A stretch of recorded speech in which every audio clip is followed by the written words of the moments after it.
वंदे वेदांत देशार्थम श्रीशैलेशया पादं देवक्यादिगुणाणं यतीन्द्रप्रवणं वंदे रम्यजामातरं श्री रामानुजदया पादं ज्ञान वैराग्यभूषणं श्रीमद्वेङ्कटनाथार्यं वंदे वेदान्तदेशिकं लक्ष्मीनाथसमारम्भां नाथयामुनमध्यमाम् अस्मदाचार्यपर्यन्तां वन्दे गुरुपरम्परां यो नित्यमच्युतपदां व्यामोहतस्तरितराणि गुणान्विने अस्मद्गुरोर्भगवतो सदैकसिन्धोः रामानुजस्य चरणं शरणं प्रपद्ये मातापिता युवतयस्तया विभूतिः सर्वं यदेव नियमेन मदन्वयानाम् आद्यस्य न कुलपतेरकुलाभिरामं श्रीमत्तदङ्घ्रिवलं प्रणमामि मूर्धा भूतं सरश्च मादापय भट्टनाथ श्रीभक्तिसारकुलशेखरयोगिवाहान् भक्ताङ्कुरिरेणुपरकाल यतीन्द्रमिश्रान् श्रीमत्पराङ्कुशमुनिप्रणतोऽस्मि नित्यं वेङ्कटादिसमं स्थानं ब्रह्माण्डे नास्ति किञ्चन वेङ्कटेशसमो देवो न भूतो न भविष्यति அகல இல்லை நிறையும் என்ற அலர்பேர் வங்கை உரைமார்வார் நிகரில் கோளாயாய் என்னை ஆழ்வானே நிகரில் அமரர் முனைக்கணங்கள் விரும்பும் திருவேங்கடத்தானே புகழ் வந்தில்லாடியே உன்னடி கீழ் அமர்ந்து போந்தேனே ஸ்ரீ விஷ்ணு சித்தப்புல அனந்தன கல்பவல்லி ஸ்ரீரங்கராஜ ஹரிச்சந்தன யோக திருஷ்யா சாட்சாத் க்ஷமா கருணயா கமலாபிமான்யா गोदामनन्य शरणं चरणमहं प्रपद्ये कर्कटे पुरपल्गुण्यां तुलसीकाननोद्भवां पाण्ड्ये विश्वम्भरा गोदां वन्दे श्रीरङ्गनायकीं नीलातुङ्गस्तनगिरितटी स्तुप्तमुद्बोध्य कृष्णं पाराढ्यं त्वं श्रुतिशतशिरसिद्धमध्यापयन्ति रोचिष्टायां प्रजकलितुम्यां बलात्कृत्यमूर्ते गोदादस्यै नम इदमिदं भूय एवास्तु भूयः अन्नवयर्पुतोय आण्डाळरङ्गत्ते अन्नतिरुप्पावै पल्वरियम् அறுவாணி கொடுத்தாள் மாலை பூமாலை சுடி கொடுத்தாளை சொல்லு சுடி கொடுத்து சுடர் கொடியே தொல்பாவை பாடுகள் வல்லமருடையாய் நாடி நீவே கடவர்க்கென்னை என்னை மாத்தம் நாங்களவா வண்ணமே நல்லு ಇವತ್ತಿನ ಭಾಷಣ 23 மாரிமலை முழஞ்சல் மன்னி கிடந்துறங்கும் சீரிய சிங்கம் அறிவித்து தீவிழைத்து வேரிமயர் பொங்கல் எப்பாடும் பேர் குதறி மூறி நிமிர்ந்து முழங்கி புறப்பட்டு கோதருமா போலை நீ புவை புவண்ணா உன் கோயில் நீ நிங்கனே போந்தருளி கோகுடைய சீரிய சிங்காசனத்திலிருந்து யாம் வந்த காரியம் ஆராய்ந்தருளேலோர் ಎಂಬಾವಾಯ್. ನೆನ್ನೆಯ ಪಾಶುರದಲ್ಲಿ ಗೋದೆ ನಾವೆಲ್ಲರೂ ಅನನ್ಯಗತಿಕರಾಗಿ ತಾಯಿಯೊಂದಿಗೆ ಶ್ರೀದೇವಿಯೊಂದಿಗೆ ನೀಳಾದೇವಿಯೊಂದಿಗೆ ನಿನ್ನ ಕೈಕರ್ಯವನ್ನು ಬೇಡಿ ನಾವು ಇಲ್ಲಿ ಬಂದಿದ್ದೀವಿ. ನಾವು ನಿನ್ನ ಬಳಿ ಬಂದಾಯಿತು, ಇನ್ನು ನಮ್ಮ ರಕ್ಷಣೆಯನ್ನು ಮಾಡೋದು ನಿನ್ನದೇ ಕೆಲಸ ಅಂತ ಹೇಳಿ ಅವರನ್ನ ಕೃಷ್ಣನನ್ನ ಕೇಳ್ಕೊಳ್ತಾರೆ. ಕೃಷ್ಣ ಅವರ ಆಸೆಗೆ ಮನಸ್ಸೋತು, ಅವರ ಭಕ್ತಿಗೆ ಮನಸ್ಸೋತು ಎದ್ದು ಬರೋದಕ್ಕೆ ತಯಾರಾಗ್ತಾನೆ, ಕಣ್ಣನ್ನು ಬಿಡ್ತಾನೆ. ಇಂಗಿಣಿ ವಾಯಿಸಿದ ತಾಮರೈ ಪೂಬೋಲೆ ಶೆಂಗಣ್ ಚಿರಿಚಿರದೆ ಮೇಲ್ವಿಡಿಯಾವು ಅಂತ ಕೇಳದ್ದು ಬೋಲೆ. ಅದೇ ರೀತಿಯಾಗಿ ಅವರ ಕೃಪಾ ಕಟಾಕ್ಷವನ್ನು ಮೀರಿ ಏನು ಅಂತ ಕೇಳಬೇಕು. ಅಷ್ಟರಲ್ಲಿ ಹೇಳ್ತಾಳೆ, ಹೀಗೆ ಏನು ಅಂತ ಕೇಳ್ಬಿಟ್ರೆ ನಾವು ಅದನ್ನೆಲ್ಲ ಹೇಳೋಕ್ಕಾಗಲ್ಲ, ನಮ್ಗೆ ಏನು ಬೇಕು ಹೇಗೆ ಏನು ಅನ್ನೋದನ್ನೆಲ್ಲ ನಾವು ಹಿಂಗೆ ಕೇಳೋದಿಕ್ಕಾಗಲ್ಲ. ನೀನು ಎದ್ದು ಬಂದು ಸಿಂಹಾಸನದಲ್ಲಿ ಕೂತು ನಮ್ಮನ್ನು ವಿಚಾರಿಸಿ ಏನು ಅಂತ ಕೇಳಬೇಕು. ಇಷ್ಟು ದಿನ ನಿನ್ನ ಶಯನದ ಆನಂದವನ್ನು ನೋಡಿದ್ದೀವಿ, ಶಯನದ ವೈಭೋಗವನ್ನು, ಶಯನದಲ್ಲಿರುವಂತಹ ಸೌಂದರ್ಯವನ್ನು ನೋಡಾಯಿತು. ಇನ್ನು ನಿನ್ನ ನಂತರದ ನಡೆ ನುಡಿಗಳ ವೈಭೋಗಗಳನ್ನೆಲ್ಲ ನಾವು ನೋಡಬೇಕು. ಹಾಗಾಗಿ ನೀನು ಎದ್ದು ಬಂದು ಕೂತು ನಮ್ಮನ್ನು ವಿಚಾರಿಸಬೇಕು. ಎಲ್ಲ ಕಡೆಯಲ್ಲೂ, ಎಲ್ಲ ದಿವ್ಯ ದೇಶಗಳಲ್ಲೂ ಕಿಡಂದಿರಂದ ನಿನ್ನಾಳಂದು ಅಂತ ಹೇಳ್ತಾರೆ. ಆ ರೀತಿಯಾಗಿ ಕಿಡಂದು ಮಲಗಿ ನಿನ್ನ ಇರಂದು ಕೂತು ನಿಂತು ಎಲ್ಲ ರೀತಿ ನೀನು ಸೇವೆಯನ್ನು ಕೊಟ್ಟಿದೆಯಲ್ಲ, ಆ ರೀತಿಯಾದ ನಿನ್ನ ಎಲ್ಲ ವೈಭೋಗಗಳನ್ನು ನಾವು ನೋಡಬೇಕು. ಹೇಗೆ ಶ್ರೀರಂಗದಲ್ಲಿ ಮಲಗಿ ಸೇವೆಯನ್ನು ಕೊಟ್ಟಿದ್ದೀವಿ, ನಿನ್ನ ಶಯನದ ಸೌಂದರ್ಯ ಹೇಗೆ ಅಂತ ಶ್ರೀರಂಗದಲ್ಲಿ, ತಿರುವನಂತಪುರದಲ್ಲಿ, ಎಲ್ಲ ದಿವ್ಯ ದೇಶಗಳಲ್ಲಿ ತೋರಿಸಿದೆಯಾ. ಅದೇ ರೀತಿ ಕಾಂಚೀಪುರ ಬಳಿ ಇರುವಂತಹ ಪಾಂಡವ ದೂತರ್, ವಿಜಯಾಸನರ್ ನವತಿರುಪತಿನಲ್ಲಿ, ಹಾಗೆ ತಿರುವಿಡಂದಯ್ಯನಲ್ಲಿ ವರಾರೂಪಿಯಾಗಿ ಲಕ್ಷ್ಮಿಯೊಂದಿಗೆ ಕೂತು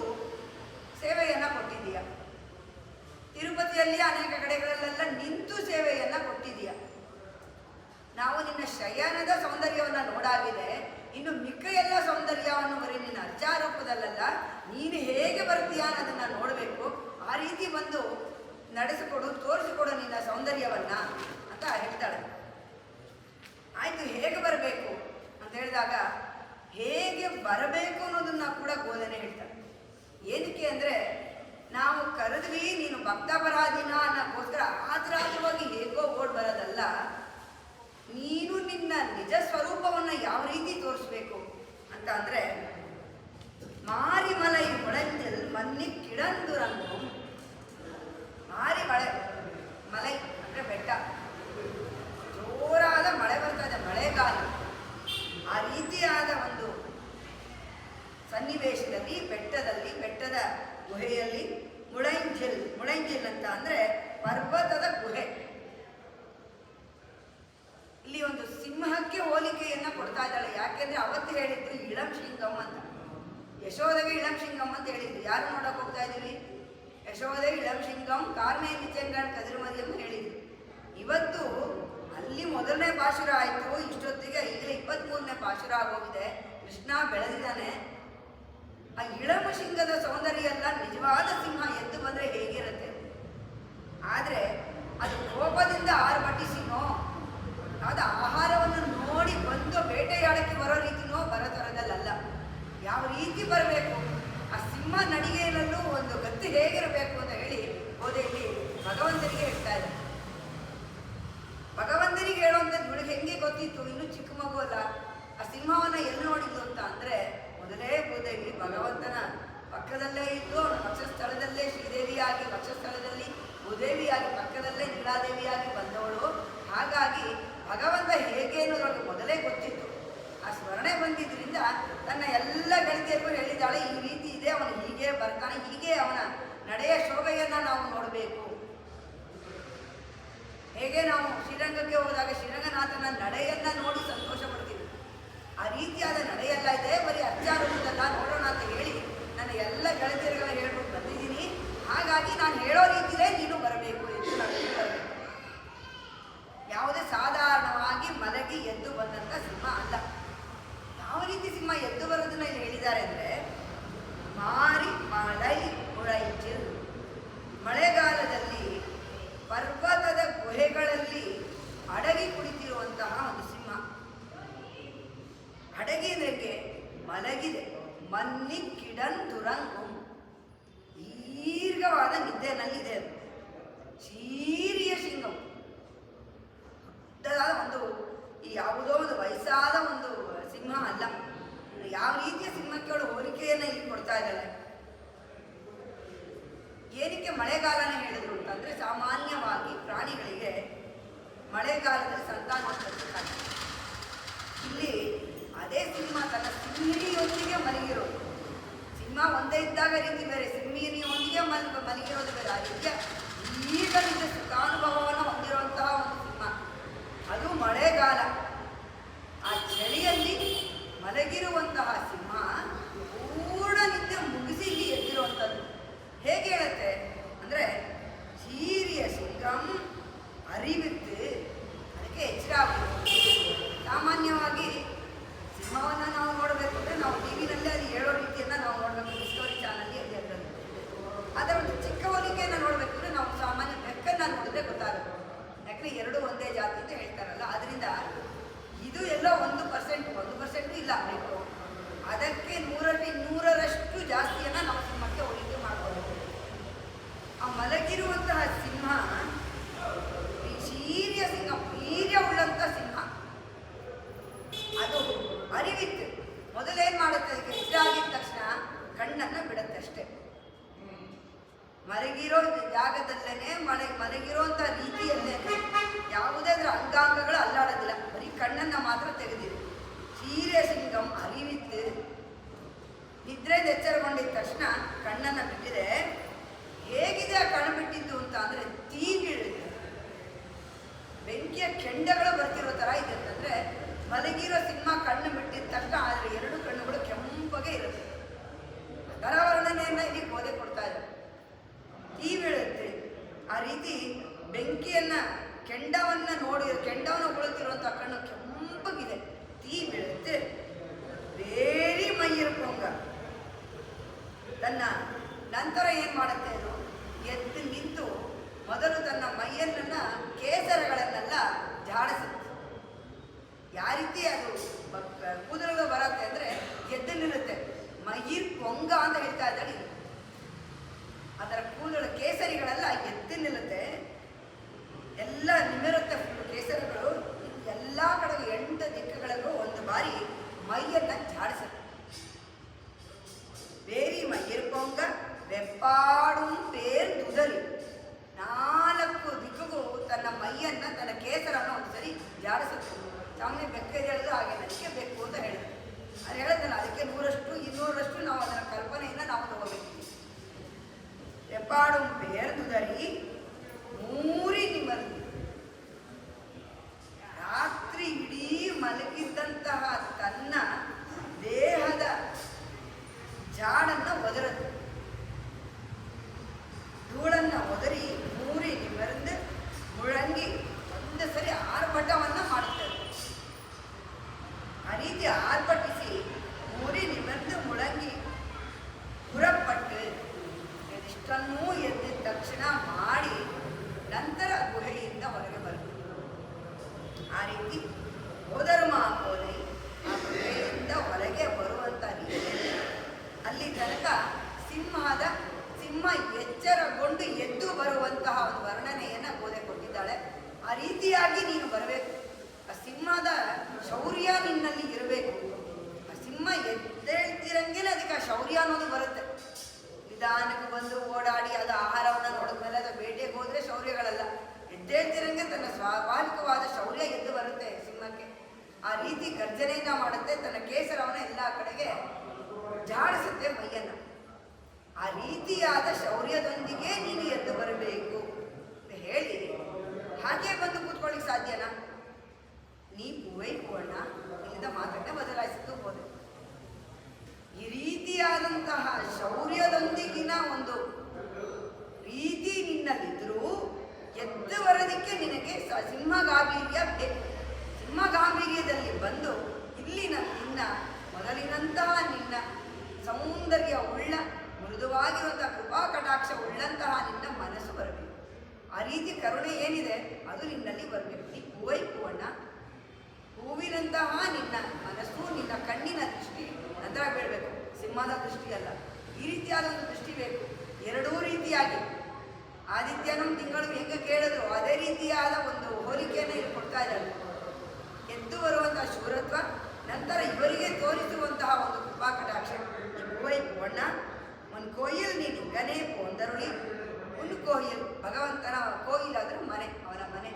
ಇನ್ನು ಮನೆಗೆ ನಾವಿಲ್ಲಿ ಬಂದು ಇಂಗನೇ ಪೋಂದರುಳಿ ಇಲ್ಲಿಗೆ ನಾವು ಬಂದಿದ್ದೀವಿ. ಈಗ ನಿನ್ನ ಮನೆಯ ಒಳಗಡೆಯಿಂದ ಬಂದು ನಿನ್ನ ಮನೆಯ ಕೂತ್ಕೋಬೇಕು. ಎಲ್ಲಿ ಕೂತ್ಕೋಬೇಕು? ಕೋಪುಡೆಯ ಶೀರಿಯ ಸಿಂಹಾಸನತ್ತಿನಲ್ಲಿ ಮಣಿಗಳಿಂದ ಅಲಂಕೃತವಾದ ನಿನಗೇ ಅಂತ ಇರುವಂತಹ ಒಂದು ಈ ಸಿಂಹಾಸನ ರತ್ನಗಳಿಂದ ಅಲಂಕೃತವಾಗಿದೆ. ಶೀರಿಯ ಸಿಂಹಾಸನ, ಆ ರೀತಿಯಾದಂತಹ ಶೀರಿಯ ಸಿಂಹಾಸನತ್ತಿರಂದ್ರೆ, ಸಿಂಹಾಸನ ಅಂದರೆ ಸಿಂಹಾಸನ. ಆ ರೀತಿಯಾದ ಸಿಂಹಾಸನದಲ್ಲಿ ಕೂತು, ಅಂದರೆ ಶಯನವಾಗಿತ್ತು, ಈಗ ನಂತರ ನಡೆದು ಬರುವಂಥ ರೀತಿ, ನಿಂತುಕೊಳ್ಳುವಂಥ ರೀತಿ, ಈಗ ಕೂತುಕೊಳ್ಳುವಂಥ ರೀತಿ, ಮೂರನ್ನೂ ನಾವು ಅರ್ಚಾವತಾರದಲ್ಲಿ ನೋಡ್ತೀವಿ. ಅದನ್ನು ಇಲ್ಲಿ ಗೋದೆ ಹೇಳ್ತಾ ಇದ್ದಾರೆ. ಆ ರೀತಿಯಾಗಿ ನೀನು ನನಗೆ ಒಂದು ಸೇವೆ ಕೊಡು. ಸಿಂಹಾಸನ ತಿರಂದು ಬಂದು ಅಲ್ಲಿ ಕೂತು ಆಮೇಲೆ ಕೇಳು. ಯಾಮಂದ ಕಾರ್ಯಂ ಆರಾಯಿಂದೆ, ನಾವು ಕೇಳಿದ್ವಿ ನಮಗೋಸ್ಕರ ನೀನು ಇರೋ ಜಾಗದಿಂದನೇ ಏನು ಅಂತ ಅಲ್ಲ. ನೀನು ಬಂದು ಕೂತಾಗ ನಿನ್ನ ಮನಸ್ಸು ಸಮಾಧಾನವಾಗಿರುತ್ತೆ. ಆ ರೀತಿ ಸಮಾಧಾನದಲ್ಲಿ ಬಂದು ನಮಗೆ ಏನು ಬೇಕು ಅಂತ ನೀ ಕೇಳಬೇಕು. ಇಷ್ಟು ದಿನ ಭಗವಂತ ಬಂದರೆ ಸಾಕು ಅಂತ ಹೇಳಿದ್ರು, ಇವತ್ತು ಯಾವ ರೀತಿ ಬರಬೇಕು ಅನ್ನೋದನ್ನ ಇಲ್ಲಿ ಕೇಳು. ಯಾಮಂದ ಕಾರ್ಯಂ ಆರಾಯಿಂದ್ ಅರುಳ್, ನಾವು ಏನಕ್ಕೆ ಬಂದಿದ್ದೀರಾ ಏನು ಅಂತ ಹೇಳಿ ನಂತರ ನೀವು ಇವಾಗ ನಮ್ಮನ್ನ ಕೇಳಬೇಕು ಅಂತ ನೀವು ಗೋದೆ ಕೇಳ್ತಾ ಇದ್ದಾರೆ. ಇದು ಪಾಶರದ ಅರ್ಥ. ಹೊರಗೆ ಸುರಿಯುತ್ತಿರುವಂಥ ಮಳೆನಲ್ಲಿ ತನ್ನ ಕೆಂಪಾದ ಕಣ್ಣಿನಿಂದ ಬೆಂಕಿ ಸುರಿಸುವಂತೆ ಬರುವಂತಹ ಸಿಂಹದ ವರ್ಣನೆಯನ್ನ ಇಲ್ಲಿ ಕೊಡ್ತಾ ಇದ್ದಾರೆ. ಆ ರೀತಿಯಾಗಿ ಬಂದು ಲಕ್ಷ್ಮೀ ಸಮೇತನಾಗಿ ಸಿಂಹಾಸನ ರೂಢನಾಗಿರಬೇಕು. ಈ ಪೂವೈ ಪೂವಣ್ಣ ಏನು ಕೇಳ್ತಿದ್ದಾಳೆ ಅಂದರೆ, ಹೂವು ಇಲ್ಲಿ ಬಂದು ಅತಸಿ ಪುಷ್ಪ ಅಂತ ಹೇಳ್ತಾರೆ. ಅತಸಿ ಪುಷ್ಪ ಅಂತಂದ್ರೆ ಅಗಸೆ ಹೂವು ಅಂತ ಹೇಳ್ತಾರೆ. ಕೃಷ್ಣನ ಎಲ್ಲರಲ್ಲಿ ಹೇಳ್ತಾರೆ, ಅತಸಿ ಪುಷ್ಪ ಸಂಕಾಶಂ ಹಾರ ನೂಪುರ ಶೋಭಿತಂ. ಅತಸಿ ಪುಷ್ಪ ಪುಷ್ಪ ಸಂಕಾಶಂ, ಅವನಿಗೆ ತುಂಬ ಇಷ್ಟವಾದ ಹೂವಂತೆ. ಯಾಕೆಂದ್ರೆ ಅದು ಹೂವಿನ ಬಣ್ಣ ಇವನ ಬಣ್ಣ ಹೂವು ಅದು ನೀಲಿಯ ಬಣ್ಣ ಇರುತ್ತಂತೆ. ಅದಕ್ಕೆ ಇಲ್ಲಿ ಆ ಬಣ್ಣವನ್ನು ಹೂವಿನ ಬಣ್ಣದಲ್ಲಿರುವವನೇ ಅನ್ನೋ ಅರ್ಥ. ಮತ್ತೆ ಅದು ತುಂಬ ಸುಮಧುರವಾದ ಹೂವು ಅಗಸಿ ಪುಷ್ಪ. ಆ ರೀತಿಯಾಗಿ ನೀವು ಸುಮಧುರವಾಗಿರಬೇಕು ಅಂತ ಹೇಳಿ ಆ ಸೌಂದರ್ಯವನ್ನು ಪುಷ್ಪದಂತೆ ಸೌಂದರ್ಯ ಉಳ್ಳಂತಹ ನಿನ್ನ ಮನಸ್ಸನ್ನ, ನಿನ್ನ ಕೃಪಾ ಕಟಾಕ್ಷವನ್ನು ನನಗೆ ಬೀರಬೇಕು ಅಂತ ಗೋದರಿ ಕೇಳ್ತಾ ಇದ್ದಾಳೆ. ಇಲ್ಲಿ ಸಿಂಹದ ವೀರಗತಿಯನ್ನ ಕೇಳ್ತಾ ಇದ್ದಾಳೆ. ರಾಘವ ಸಿಂಹ ಅಂತ ಹೇಳಿ ರಾಮನಿಗೆ ಹೇಳ್ತಾರೆ ರಾಮಾಯಣದಲ್ಲಿ, ಯಾದವ ಸಿಂಹ ಅಂತ ಹೇಳಿ ಕೃಷ್ಣನಿಗೆ ಹೇಳ್ತಾರೆ. ಹೇಗೆ ಹೋದೆ ಯಶೋದೈ ಇಳಂ ಶಿಂಗಂ ಅಂತ ಆರಂಭದಲ್ಲೂ ಕರೆದಿದ್ದಾಳೆ. ಹಾಗಾಗಿ ಆ ಸಿಂಹ ಗಾಂಭೀರ್ಯದಲ್ಲಿ ನೀನು ಬಂದು ಮಾಡಬೇಕು, ನಮಗೆ ಸೇವೆಯನ್ನು ಕೊಡಬೇಕು, ಬಂದು ನಿನ್ನ ಸಿಂಹಾಸನದಲ್ಲಿ ಕೂತುಕೊಂಡು ನಂತರ ನಮ್ಮನ್ನ ಏನು ಅಂತ ವಿಚಾರಿಸಬೇಕು. ಇಲ್ಲಿ ಮಾರಿಮಲೆ ಮುಳಂಜಿಲ್ಲ ನೋಡಿದಾಗ ನಮಗೆ ತಕ್ಷಣ ಜ್ಞಾಪಕ ಬರೋದು ಅಹೋಬಲ. ಇವತ್ತಿಗೂ ಅಹೋಬಲದ ವರ್ಣನೆ ಹೀಗೆ ಇದೆ. ಇದೇ ರೀತಿ ನಾವು ಏನಾದರೂ ಮಳೆಗಾಲದಲ್ಲಿ ಹೋದರೆ ತುಂಬ ಮಳೆ ಸುರಿಯುತ್ತಿರುತ್ತೆ. ಸೇವೆ ಮಾಡಿದ್ದೀರಾ ಅಂತ ಅಂದ್ಕೊಂಡಿದ್ದೀನಿ. ಈಗಾದರೂ ಕೆಲವೊಂದು ಸೇತುವೆಗಳು ಅದು ಇದು ಮಾಡಿದ್ದಾರೆ ಅಂತ ಹೇಳಿದ್ದಾರೆ. ಬಟ್ ನೀರಲ್ಲೂ ಹೋಗ್ಬೋದಂತೆ. ನಾವು ಹೋದಾಗ ನದಿನಲ್ಲೇ ನಡ್ಕೊಂಡು ಹೋಗಿದ್ದು. ಜ್ವಾಲಾ ನರಸಿಂಹರಿಗೆ ಹೋಗಬೇಕಾದ್ರೂ ಸಾಕ್ಷಾತ್ ಇಲ್ಲಿಯ ಮಾರಿಮಲೆ ಮುಳಂಜಿಲ್ ಮನೆ ಕಿಡಂದುರಂಗು ಪಾಶುರವನ್ನು ರಕ್ಷಿಸಲಿ ನಾವು ಅಲ್ಲಿ ಸೇವೆ ಮಾಡಬಹುದು. ಆ ರೀತಿಯಾದಂತಹ ಜಾಗ ಮೇಲಿಂದ ನೀರು ಸುರಿತಾನೇ ಇರುತ್ತೆ. ಮಳೆಗಾಲ ಆಗೋದಿರೋದ್ರಿಂದ ಅವರ ಫಾಲ್ಸ್ ಥರ ಜೋರಾಗಿ ಬೀಳ್ತಿರುತ್ತೆ. ಅದ್ರ ಮೂಲಕನೇ ಹೋಗಿ ನಾವು ಜ್ವಾಲಾ ನರಸಿಂಹನ ನಮಸ್ಕಾರವನ್ನು ಮಾಡಬೇಕು. ಶ್ರೀ ಶೇಷಶೈಲ ಗರುಡಾಚಲ ವೆಂಕಟಾದ್ರಿ ನಾರಾಯಣಾದ್ರಿ ವಿಷಾದ್ರಿ ವಿಷವಾದ್ರಿ ಮುಖ್ಯ ಅಂತ 7 ಬೆಟ್ಟಗಳನ್ನು ನಾವು ಹೇಗೆ ಹೇಳ್ತೀವಿ, ಅದರಲ್ಲಿ ಗರುಡಾದ್ರಿಯ ಗುಹೆನೇ ಸಿಂಹಾಚಲ ಅಹೋಬಲ. ಆ ಅಹೋಬಲಕ್ಕೆ ವರ್ಣನೆ ಈ ಪಾಶುರನ. ಅಲ್ಲಿ ಜ್ವಾಲಾ ನರಸಿಂಹರಲ್ಲಿ ನೀರು ಕೆಂಪಗೆ ಇದೆ. ಅದನ್ನು ಅವ್ರು ಹೇಳೋದೇನೆಂದರೆ, ಕಂಬದಲ್ಲಿ ಅಲ್ಲಿ ಹಿರಣ್ಯಕಶಿಪುನ ಸಂಹಾರವನ್ನು ಮಾಡಿದ ಮೇಲೆ ಇಲ್ಲಿ ಬಂದು ಭಗವಂತ ಕೈ ತೊಳೆದಂತೆ. ಅದಕ್ಕೆ ಇವತ್ತಿಗೂ ಆ ಬಣ್ಣ ಕೆಂಪಗೆ ಇದೆ. ನನಗೆ ಕಂಬ ಇರೋದಲ್ಲಿ ಇಲ್ಲಿ ಬಂದು ಕೈ ತೊಳೆದಿದ್ದಲ್ಲಿ ಕಂಬನೇ ಬಂದು ಹೊಸಲು ಅಂತ ಅಂದರೆ, ಇಲ್ಲಿವರೆಗೂ ಅವನ ಅರಮನೆ ಎಷ್ಟು ದೊಡ್ಡದಾಗಿತ್ತು ಅವಾಗ. ಆ ರೀತಿಯಾಗಿ ಭಗವಂತ ನರಸಿಂಹನ ರೂಪದಲ್ಲಿ ನೀನು ಹೇಗೆ ಬಂದು ಸೇವೆಯನ್ನು ಕೊಟ್ಟಿದೆಯಾ, ಆ ಸಿಂಹ ಗಾಂಭೀರ್ಯದಲ್ಲಿ ನೀನು ನಡ್ಕೊಂಡು ಬರಬೇಕು ಅಂತ ಹೇಳಿ ನರಸಿಂಹನ ಅವತಾರವನ್ನು ಇಲ್ಲಿ ಗೋದೆ ಸ್ಮರಣೆಯನ್ನು ಮಾಡಿದ್ದಾಳೆ. ಈಗ ನೀನು ವಿಳಯಸಿಂಗಮ್ಮಲ್ಲ, ಗಜಸಿಂಹ ಗತಿ ಅಂತ ಹೇಳಿ ರಾಮನಿಗೆ ಜನಕ ಮಹಾರಾಜ ಹೇಳ್ತಾರೆ. ಅವರು ರಾಮ ಲಕ್ಷ್ಮಣ ಇಬ್ಬರು ನಡ್ಕೊಂಡು ಬರ್ತಾ ಇರ್ತಾರೆ ಸ್ವಯಂವರ. ಆಗ ಹೇಗೆ ರಾಮ ಬರ್ತಿದ್ದಾನೆ ಅಂತ ಹೇಳಿ ಅವನ ನಡಿಗೆಗೆ ಅವರು ಸೋತೋಗ್ತಾನಂತೆ. ಲಕ್ಷ್ಮಣನೂ ಹಾಗೆ ದಿನನಿತ್ಯದಲ್ಲಿ, ಜನಕರಾಜ ಆದರೆ ಅವತ್ತಿನ ದಿನ ನೋಡಿದ್ದ, ಲಕ್ಷ್ಮಣ ದಿನನಿತ್ಯಕ್ಕೂ ಹಾಗೆ ಆಗೋಗ್ತಿದ್ದಂತೆ. ಅದಕ್ಕೆ ಸೌಮಿತ್ರಿ ಅವನಿಗೆ ಜಾಪಿಸ್ ಕಳಿಸಿದ್ರಂತೆ. ರಾಮ ನಡ್ಕೊಂಡ್ಬರ್ತಾ ಇದ್ದಾನೆ ಅಂದರೆ ಲಕ್ಷ್ಮಣ ಅವನನ್ನೇ ನೋಡ್ತಿದ್ದಂತೆ, ಬೇರೆ ಯಾವ ಕೆಲಸವೂ ಮಾಡ್ತಿರ್ಲಿಲ್ಲ. ಅವನ ನಡೆಯನ್ನ ನೋಡೋದಕ್ಕೆ ಲಕ್ಷ್ಮಣನಿಗೆ ಅಷ್ಟೊಂದು ಪ್ರಿಯವಾಗಿತ್ತಂತೆ. ಅದಕ್ಕೆ ಸೌಮಿತ್ರಿ ಹೇಳಿದಂತೆ, ಕಾಡಿಗೆ ಹೊರಟಾಗ ನೀನು ರಾಮನನ್ನ ನೋಡ್ತಾ ಇದ್ರೆ ಹಾಗೇ ಇದ್ದು ಬಿಡ್ತೀಯ, ಅವನ ಕೈಕರ್ಯವನ್ನೇ ನೀನು ಮಾಡ್ಬಿಡ್ತೀಯ. ಲಕ್ಷ್ಮಣೋ ಲಕ್ಷ್ಮೀ ಸಂಪನ್ನೋ ಅಂತ ಕರ್ಕೊಂಡು ಹೇಳ್ತಾಳೆ. ಯಾಕೆ ಲಕ್ಷ್ಮೀ ಸಂಪನ್ನ? ಭಗವಂತನ ಕೈಕರ್ಯವನ್ನು ಮಾಡುವಂಥ ಐಶ್ವರ್ಯ ಅವನಿಗೆ ಸಿಕ್ಕಿದೆ. ಅದಕ್ಕೆ ಅವನು ಲಕ್ಷ್ಮಣ ಲಕ್ಷ್ಮೀ ಸಂಪನ್ನ. ನೀನು ಕೈಕರ್ಯ ಮಾಡೋದಕ್ಕೆ ಅಂತ ಹೋಗ್ತಾ ಇದೀಯಾ, ರಾಮನ್ನ ನೋಡ್ತಾ ಇದ್ರೆ, ಅವನು ನಡ್ಕೊಂಬರೋದನ್ನ ನೋಡ್ತಾ ಇದ್ರೆ ನೀನು ನಿನ್ನೇ ಮರ್ತು ಬಿಡ್ತೀಯ. ನೀನು ನಿನ್ನ ಕೈಕರ್ಯ ನಿನಗೆ ಆಗ್ತಾ ಇರುತ್ತೆ. ಹಾಗಾಗಿ ನೀನು ರಾಮನನ್ನು ನೋಡಬೇಕಾದ್ರೆ ನಿನ್ನ ಮನಸ್ಸಿನ ಅವನ ಕೈಕರ್ಯವನ್ನೇ ಜಾಗ್ತದೆ ಅಂತ ಹೇಳ್ತಾನೆ. ಆ ರೀತಿಯಾಗಿ ಲಕ್ಷ್ಮಣನಿಗೂ ತುಂಬ ಇಷ್ಟವಾದದ್ದು. ನಿನ್ನ ಗುಣಗಳಿಗೆ ನಾನು ಸೋತೋಗಿದ್ದೀನಿ ಅಂತೇಳಿ ಲಕ್ಷ್ಮಣ ಹೇಳ್ತಾನೆ ರಾಮನಿಗೆ. ಹಾಗೆ ಜನಕ ಮಹಾರಾಜ ಹೇಳ್ತಾನಂತೆ, ಗಜಸಿಂಹಗತಿ ಹೀರೋ ಶಾರ್ದೂಲ ವೃಷಭೌ ಪಮೌ ಪದ್ಮಪತ್ರ ವಿಶಾಲಾಕ್ಷೌ ಖಡ್ಗ ಪೂರ್ಣ ಧನುರ್ಧರವು. ಹೇಗೆ ಬಂದರು ರಾಮ ಲಕ್ಷ್ಮಣರಲ್ಲಿ ಅಂತಂದರೆ, ಗಜ ಸಿಂಹ ಗತಿ. ಒಂದು ಗಜಗಾಂಭೀರ್ಯ ಅಂತ ಹೇಳ್ತಾರೆ, ಇನ್ನೊಂದು ಸಿಂಹಗತಿ ಅಂತ ಹೇಳ್ತಾರೆ. ಆದರೆ ರಾಮನಲ್ಲಿ ಎರಡೂ ಸೇರಿತ್ತಂತೆ. ಗಜಸಿಂಹಗತಿ ವೀರವು ಶಾರ್ದೂಲ ವೃಷಭೌಪಮು, ಶಾರ್ದೂಲದಂತೆ ವೃಷಭದಂತೆ ವೀರರು. ಆ ರೀತಿಯಾಗಿರುವಂತಹ ರಾಮ ಲಕ್ಷ್ಮಣರು ಪದ್ಮಪತ್ರ ವಿಶಾಲಾಕ್ಷರು, ಹೂವಿನಂತಹ ವಿಶಾಲ, ಹೂವಿನ ಹೆಸಳಿಂದ ಕೆಂದಾವರ ಹೂವಿನ ಹೆಸಳಿನಂತಹ ವಿಶಾಲವಾದ ಅಕ್ಷ. ಇಲ್ಲಿ ಎರಡು ರೀತಿಯಂತ ಹೋಲಿಕೆನ ಭಗವಂತನಿಗೆ ಕೊಡ್ತಾರೆ. ಯಾಕೆ ಅಂದರೆ ಬರೀ ವೀರ ನಡಿಗೆಯನ್ನ ನೋಡಿ ಬರೀ ವೀರತ್ವನೇನಾ? ಹಾಗಾದರೆ ನಮ್ಮ ಹತ್ರ ಬಂದರೆ ಹೆಂಗೆ ಅಂದರೆ ಅಷ್ಟೇ ಪದ್ಮಪತ್ರ ವಿಶಾಲಾಕ್ಷ. ಕಣ್ಣಿನಲ್ಲಿ ಆ ರೀತಿಯ ಒಂದು ಪುಷ್ಪ ಸಂಕಾಶ, ಪುಷ್ಪದ ರೀತಿಯಲ್ಲಿ, ಪುಷ್ಪವಿರುವಂತಹ ರೀತಿಯಲ್ಲಿ ಸುಮಧುರವಾದ ಕೃಪಾ ಕಟಾಕ್ಷವನ್ನು ನಮಗೆ ಅವನು ಕೊಡ್ತಾನೆ. ಬರೀ ವೀರದ ಗತಿ ಒಂದೇ ಇಲ್ಲ ಅವನಿಗೆ. ಪದ್ಮಪತ್ರ ವಿಶಾಲಾಕ್ಷವು ಅವರು ಖಡ್ಗ ಪೂರ್ಣ ಧನುರ್ಧರು, ಖಡ್ಗ ಮತ್ತಳಿಕೆ ಧನಸ್ಸುಗಳನ್ನು ಧರಿಸಿಕೊಂಡು ನಡ್ಕೊಂಡು ಬಂದು ಅಂತ ಹೇಳಿ ರಾಮನ ನಡೆಗೆನೆ ಜನಕ ಮಹಾರಾಜ ಹೋಗ್ತಾನೆ. ಓ, ಇಂತಹ ವೀರ ನನಗೆ ಅಳಿಯನಾದ ಹೇಗೆ ಅಂತೇಳಿ ನನಗಾಗಲೇ ಮನಸ್ಸಿಗೆ ಬರುತ್ತಂತೆ. ಅಷ್ಟೊಂದು ಉತ್ತಮವಾದ ವೀರ ನಡಿಗೆಯನ್ನು ನೀನು ನನಗೆ ತೋರಿಸ್ಬೇಕು, ಪುರಾಣದಲ್ಲಿ ಎಲ್ಲೆಡೆಗೆ ನೀನು ತೋರಿಸಿದೀಯಾ, ನನಗೆ ತೋರಿಸ್ಬೇಕು ಅಂತ ಹೇಳಿ ಯಾವ ರೀತಿ ನೀನು ನಡ್ಕೊಬಂದು ಸಿಂಹಾಸನದಲ್ಲಿ ಕೂತ್ಕೊಳ್ಬೇಕು ಅಂತೇಳಿ ಹೋದೆ ಕೃಷ್ಣನಿಗೆ ಹೇಳ್ತಾ ಇದ್ದಾಳೆ. ಶಯ್ಯ ಕಾಮರೈ ಕಣ್ಣನನ್ನುವ 6ನೇ ಪಾಶದಲ್ಲಿ ಹೇಳ್ತಾರೆ. ಹಿರಣ್ಯಕಶಿಪನಿಗೆ ನಿನ್ನೆ ಕೂಡ ಅದನ್ನೇ ಮಾತನ್ನು ಹೇಳಿದ್ವಿ ನಾವು. ಶೆಂಗಣ್, ಪ್ರಹ್ಲಾದನಿಗೆ ಅಂಗನ್. ಕೋಪಗ್ರಸ್ತವಾದ ಕಣ್ಣು ಹಿರಣ್ಯಕಶಿಪನಿಗೆ, ಕರುಣಾಜನಕವಾದ ಕರುಣಾಪೂರ್ವಕವಾದ ದೃಷ್ಟಿ ಪ್ರಹ್ಲಾದನಿಗೆ. ಎರಡನ್ನೂ ಒಟ್ಟಿಗೆ ತೋರಿಸಿದಂತಹ ಈ ನರಸಿಂಹ ಅವತಾರ ಎರಡೂ ರೀತಿ ಏಕಕಾಲಕ್ಕೆ ಅಲ್ಲಿ ಬಂತು ಅನ್ನೋದನ್ನು ಹೇಳ್ತಾ ಇದ್ದಾರೆ. ಚಿತ್ತೋಡರೊಳು ಬೆತ್ತವದನ್ನು ಕೀಳ್ ಕುಹ ನಿನ್ನ ಶಂಗಣ್ ಮಾನು. ಎರಡೂ ರೀತಿಯಂತಹ ದೃಷ್ಟಿ ನಿನ್ನಲ್ಲಿ ಬಂತು. ಗೋದೆ ನರಸಿಂಹ ಅವತಾರ ಒಳಗೆ ತುಂಬ ಪ್ರಿಯ.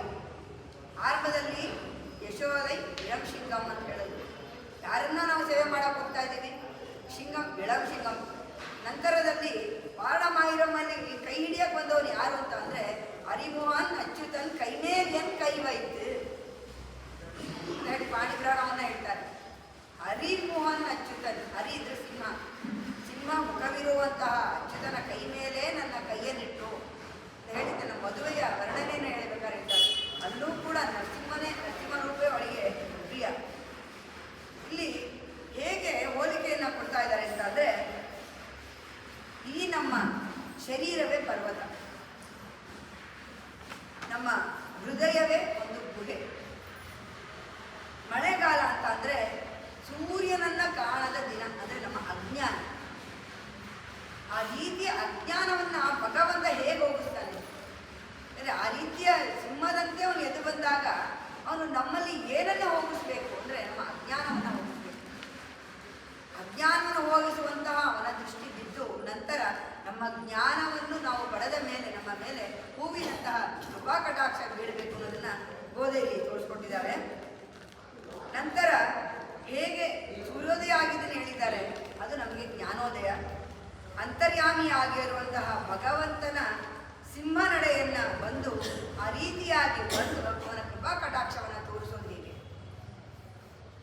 ಅವನು ಸದಾ ಕಾಲ ನಮ್ಮ ಹೃದಯದಲ್ಲೇ ಇರ್ತಾನೆ. ಹೃದಯದಲ್ಲೇ ಹೇಗೆ ಕ್ಷೀರಸಾಗರದಲ್ಲಿ ಮಲಗಿರ್ತಾನೋ ಹಾಗೆ ನಮ್ಮ ಹೃದಯದಲ್ಲಿ ಅವನು ಯೋಗ ನಿದ್ರೆಯಲ್ಲಿ ಅವನು ಮಲಗಿರ್ತಾನೆ.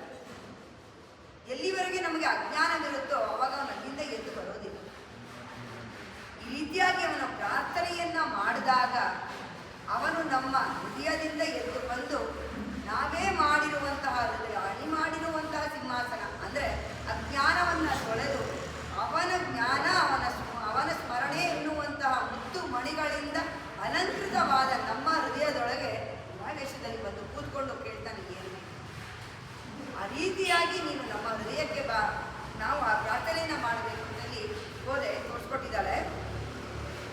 ಸಹಸ್ರನಾಮದಲ್ಲಿ ಹೇಳ್ತಾರೆ, ನಾರಸಿಂಹವು ಶ್ರೀಮಾನ್ ಅಂದರೆ ತನ್ನಲ್ಲಿ ಭಕ್ತಿ ತೋರುವವರಿಗೋಸ್ಕರ ಅವರ ವಿಘ್ನಗಳ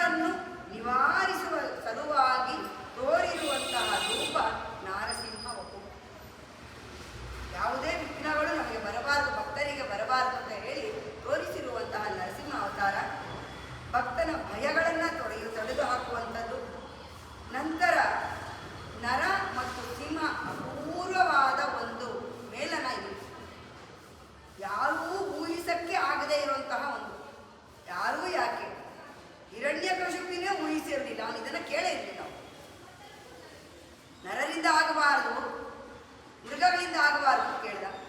ರಾಕ್ಷಸನ್ ಕೇಳ್ಕೊಳ್ಳಿಲ್ಲ, ಯಾಕೆಂದ್ರೆ ನಾನೇ ರಾಕ್ಷಸ, ನನಗಿಂತ ಮಿಗಿಲಾದ ರಾಕ್ಷಸ ಇಲ್ಲ ಅಂತ ಅವನಿಗೆ ಗೊತ್ತು. ನರರು ಯಾವ ರೂಪದಲ್ಲಿ ಬಂದು ಏನು ಮಾಡ್ಬಿಡ್ತಾರೋ ಹೇಳಕ್ಕಾಗಲ್ಲ ಅಂತ ಹೇಳಿ ನರರನ್ನು ಕೇಳ್ಕೊಂಡ್ಬಿಟ್ಟ. ಅವರಿಗಿಂತ ಕೀಳಾದವರು ರಾಕ್ಷಸ, ನಾವು ಮಹಾ, ನರರು ಏನು ಮಾಡ್ತಾರೆ ಅಂತ. ಆದರೂ ಅವರನ್ನೂ ಕೇಳ್ಕೊಂಡ. ಮೃಗಗಳೇನಾದರೂ ಮಾಡಿಬಿಟ್ರೆ ಇದು ಇರೋದು ಎರಡೇ ಪ್ರಪಂಚದಲ್ಲಿ ಬಿಟ್ಟ. ಆದರೆ ಭಗವಂತ ಒಬ್ಬ ಇದ್ದಾನೆ, ಅವನು ಇದಕ್ಕೂ ಮೀರಿ ನಡೆಸ್ತಾನೆ ಅನ್ನೋದು ಅವನಿಗೆ ಯೋಚನೆನೇ ಬರಲಿಲ್ಲ ಅಂತ ಹೇಳಿ ಆಳ್ವಾர்கள் ಹೇಳ್ತಾರೆ. ಆ ರೀತಿಯಾಗಿ ನರ ಸಿಂಹ ರೂಪವನ್ನು ತೋರಿ ನಮ್ಮ ಭಯಗಳನ್ನು ಹೋಗಿಸಿ ಅಭಯವನ್ನು ಕೊಡುವಂತಹ ಮತ್ತೆ ಎರಡೂ ರೀತಿ ವಿರೋಧವಾಗಿರುವಂತಹ ಅವತಾರ. ವಿರೋಧ ಇವಾಗ ಈ ಕಾಲಕ್ಕೆ ಸದ್ಯಕ್ಕಿಲ್ಲ, ಯಾಕೆಂದ್ರೆ ಮನುಷ್ಯಗೆ ನಮ್ಮ ಒಳಗಡೆನೇ ಇರುವಂತಹ ಎರಡು ರೂಪಗಳಿದೆ ಅನ್ನೋದನ್ನ ನರಸಿಂಹ ಸಾಕ್ಷಾತ್ ತೋರಿಸ್ಕೊಂಡಿದ್ದಾನೆ. ಒಂದು ಬಾರಿ ಒಳ್ಳೆಯ ಗುಣಗಳಿರುತ್ತೆ, ಇನ್ನೊಂದು ಬಾರಿ ದುಷ್ಟ ಗುಣಗಳಿರುತ್ತೆ. ಎರಡೂ ನಮ್ಮಲ್ಲೇ ಇದ್ದಾರೆ. ಕೌರವರು ಇದ್ದಾರೆ, ಪಾಂಡವರು ಇದ್ದಾರೆ, ದುಷ್ಟರು ಇದ್ದಾರೆ, ಒಳ್ಳೆಯವರು ಇದ್ದಾರೆ. ಮನುಷ್ಯನಿಗೆ ಸಾಮಾನ್ಯವಾದ ಮನುಷ್ಯನಲ್ಲಿ ಎರಡೂ ಉಂಟು. ಆದರೆ ಆಗ ಭಗವಂತನೇ ಈ ರೀತಿ ತೋರಿಸಬಹುದು ಅನ್ನೋ ರೀತಿ ಹಿರಣ್ಯಕಶಿಪು ಅಂದ್ಕೊಂಡಿರಲಿಲ್ಲ. ಈ ರೀತಿಯಾದಂತಹ ನಿನ್ನ ಸಿಂಹ ವರ್ಣನೆಯನ್ನು ಕೊಟ್ಟು ನಂತರ ಸೌಂದರ್ಯ ಲಕ್ಷಣಗಳಿಂದ ಕೂಡಿರುವಂತಹ ಮನೋಹರವಾದ ದಿವ್ಯ ರೂಪವಾದಂತಹ ಈ ಕುವೈಕುವಣ್ಣ ನಿನ್ನ ಕೃಪಾ ಕಟಾಕ್ಷವನ್ನು ಇಲ್ಲಿ ನಾರಸಿಂಹ ಬಹು ಶ್ರೀಮಾನದಲ್ಲಿ ತೋರಿಸಿಕೊಂಡಿದ್ದಾರೆ. ನರಸಿಂಹ ಹೇಗೆ ಬಂದ, ಅವನ ಹೆಂಗೆ ಕೇಳ್ಕೊಂಡ ಹಾಗೆ ಬಂದ. ಹಿರಣ್ಯಕಶಿಪು ಕೇಳ್ಕೊಂಡಂಗೆ ಬಂದ. ಅವನು ಯಾವ್ದು ಬೇಡ ಅಂತ ಅದನ್ನೆಲ್ಲ ಬಿಟ್ಟು ಅದನ್ನೆಲ್ಲ ಸೇರಿಸಿ ಬಂದ. ಹಾಗೆ ಬರಬೇಕಾದ್ರೆ ಹಗಲಿಲ್ಲ ರಾತ್ರಿ ಇಲ್ಲ, ಎಲ್ಲ ನನ್ನ ಹೇಗೆ ಅವನಿಗೆ ತೋರಿಸ್ಕೊಡ್ಬೇಕೋ ಒಂದು ತೋರಿಸ್ಕೊಟ್ಟ. ಆದರೆ ಅವನು ಅಲ್ಲೊಂದು ಅಚೇತನಕ್ಕೆ ಒಂದು ಮಹತ್ತಾದ ಒಂದು ಸ್ಥಾನವನ್ನು ಕೊಟ್ಟ.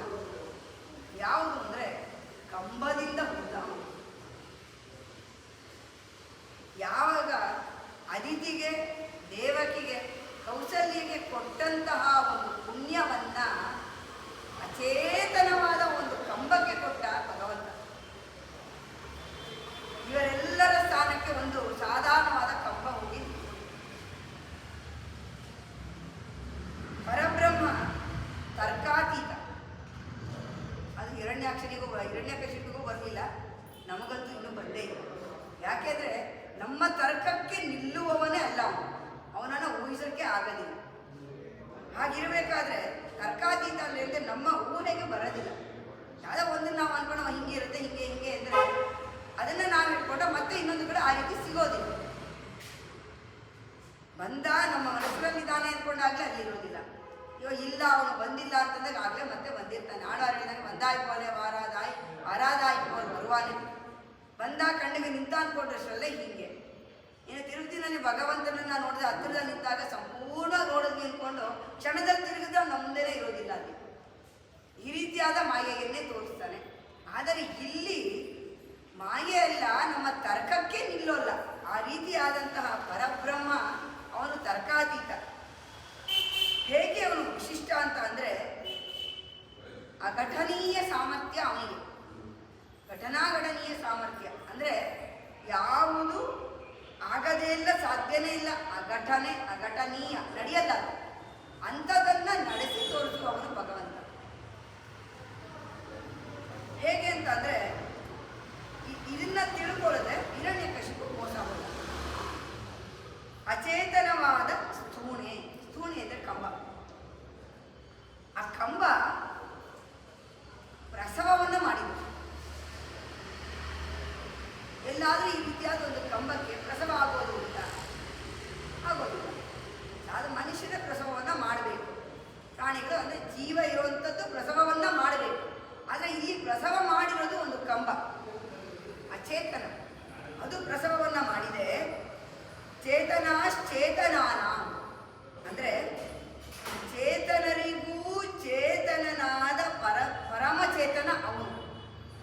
ಚೇತನಾನಾಂ ಅಂದರೆ ಎಲ್ಲ ಚೇತನರು. ನಾವೆಲ್ಲ ಚೇತನರು. ಚೈತನ್ಯರೇ ಆತ್ಮ ಚೈತನರು. ಈ ಚೇತನರೆಲ್ಲರಿಗೂ ಚೇತನನಾದ ಪರಮಚೇತನ ಭಗವಂತ.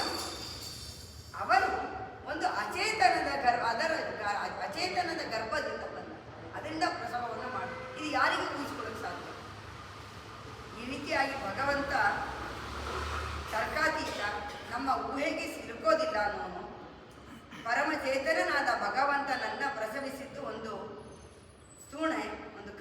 ಅದು ಪರಮ ಆಶ್ಚರ್ಯ.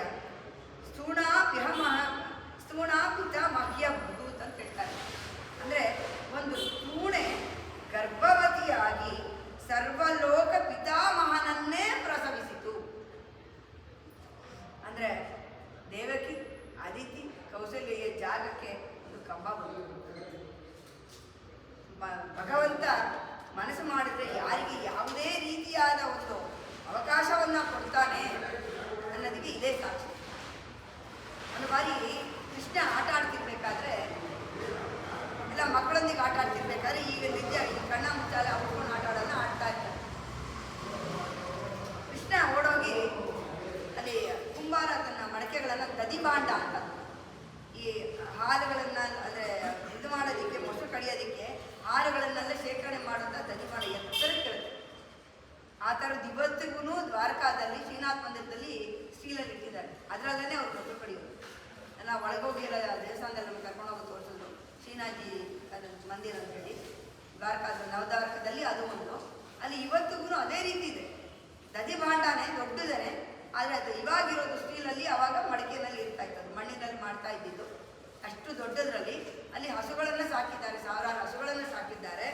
ಅದೇ ಹಸುಗಳಿಂದ ಹಾಲನ್ನು ಕರೆದುಕೊಂಡು ಬಂದು ಇಲ್ಲಿ ಹಾಲನ್ನು ಮಾಡಿ ಕಡೆದು ದೊಡ್ಡ ದೊಡ್ಡ ಕಡಗೋಲು, ಅದನ್ನು ಕಡೆದು ಅದನ್ನ ಬೆಣ್ಣೆ ತೆಗೆದು ಆ ಬೆಣ್ಣೆಯನ್ನು ಕಾಯಿಸಿ, ಎಷ್ಟು ಅಂತಂದರೆ ಇಲ್ಲಿ ಎಷ್ಟು ದೊಡ್ಡ ಕಾಯಿಸುವಂಥ ಪದಾರ್ಥ ಅಂತಂದರೆ ನಮ್ಮಲ್ಲಿ ಇಲ್ಲಿ ಬೆಲ್ಲವನ್ನು ಮಾಡ್ತಾರಲ್ಲ ಹಾಲಿನ ಬೆಲೆಯಲ್ಲಿ, ಅಷ್ಟು ದೊಡ್ಡದದು ದೇವಸ್ಥಾನದಲ್ಲಿರೋದು. ಅದರಲ್ಲಿ ಬೆಣ್ಣೆ ಕಾಯಿಸಿ ತುಪ್ಪ ಮಾಡಿ ಆ ತುಪ್ಪದಲ್ಲೇ ಅವ್ರಿಗೆ ಸಿಹಿ ಖಾದ್ಯವನ್ನು ಮಾಡಿ ನೈವೇದ್ಯ ಮಾಡ್ತಾರೆ, ಅಲ್ಲೇ ಮಾಡ್ತಾರೆ. ಆ ರೀತಿಯಾದಂಥ ಒಂದು ದದಿಬಾಂಡ, ದೊಡ್ಡದು ದದಿಬಾಂಡ.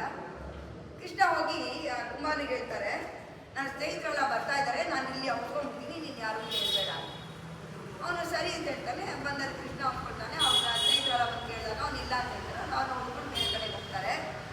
ಇಲ್ಲ ಆಗುತ್ತೆ. ನಂತರ ಕೃಷ್ಣ ಅದ್ರ ಮೇಲಿಂದ ಎದ್ದು ಬರಕ್ಕೆ ಬರ್ತಾನೆ. ಅವನು ಎದ್ದೇಳಕ್ಕೆ ಬಿಡೋದಿಲ್ಲ ಕೃಷ್ಣನ. ಈಗ ನಾನು ಕೇಳೋದನ್ನ ಕೊಡೋಂಗಿದ್ರೆ ಮಾತ್ರ ನಾನು ನಿನ್ನೆ ಇಲ್ಲಿಂದ ಬಿಡ್ತೀನಿ ಅಂತ ಹೇಳ್ತಾನೆ. ಸರಿ, ಏನು ಬೇಕು ನಿನಗೆ ಅಂದರೆ ಅವನನ್ನು ಕೇಳಿದ್ರೆ ನನಗೆ ಮೋಕ್ಷ ಕೊಡಬೇಕು ನೀನು.